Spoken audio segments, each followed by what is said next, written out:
কে পিআরের বিরুদ্ধে নানা অপপ্রচার চালাচ্ছে। বলছে যে বরিশালের একটা লোককে এনে দেবে।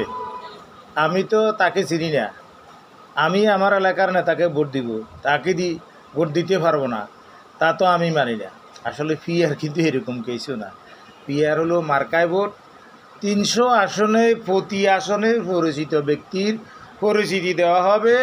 যদিও মার্কার ভোট দেওয়া জিতলে তাকেই ওই এলাকার প্রতিনিধি করা হবে, এবং কন্টেস্টে যেই দল থাকবে ওই দলের নেতাও একইভাবে 300 আসনে তার পরিচিতি থাকবে, এবং সে জিতলে সে এই আসন থেকেই জিতবে।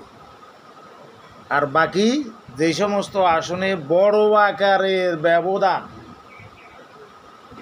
যেমন কেউ 1 লক্ষ ভোট পেয়েছে, কেউ 2 লক্ষ ভোট পেয়েছে, এই যে বড় ধরনের ব্যবধান, এই ব্যবধানের ক্ষেত্রে গিয়ে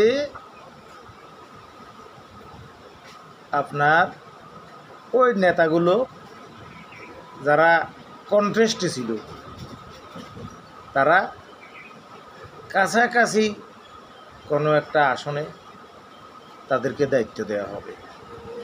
এছাড়াও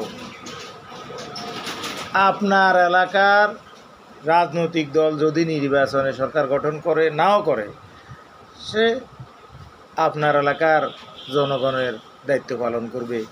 এটাই পিআর পদ্ধতি। পিআর পদ্ধতিতে কোনো সমস্যা নাই।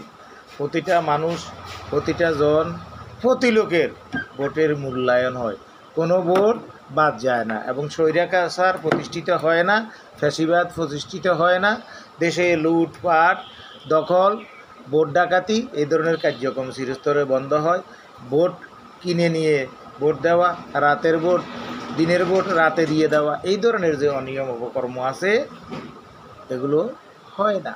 এবং এলাকা ভিত্তিক বড় ধরনের মুসলমান অপরাজনীতি, যেমন জয়নাল হাজারি, শামীম ওসমান, এই ধরনের গডফাদার কোনো জীবনে সৃষ্টি হয় না। স্থানীয় ভিত্তিক নেতার অতি দায়িত্বের কারণে গডফাদার সৃষ্টি হয়, মানুষকে গুম হত্যা করে।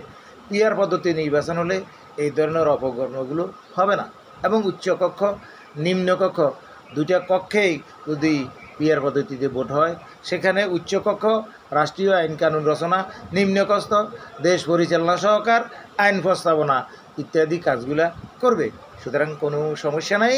পিআর পদ্ধতি সারা বিশ্বের 80 থেকে 90টি দেশে প্রচলিত, এবং এটা অত্যন্ত কার্যকরী এবং জনগণের জন্য অতি কল্যাণকর, এবং প্রত্যেকের মতামত প্রতিফলিত হয়ে প্রত্যেকের মতের ব্যক্তি বা সাংসদ সংসদে যায়, তার পক্ষে কথা বলতে পারবে। সব দলের, সব মতের, সব আদর্শের সবাই সরকারে অংশগ্রহণ করে। আসসালামু আলাইকুম।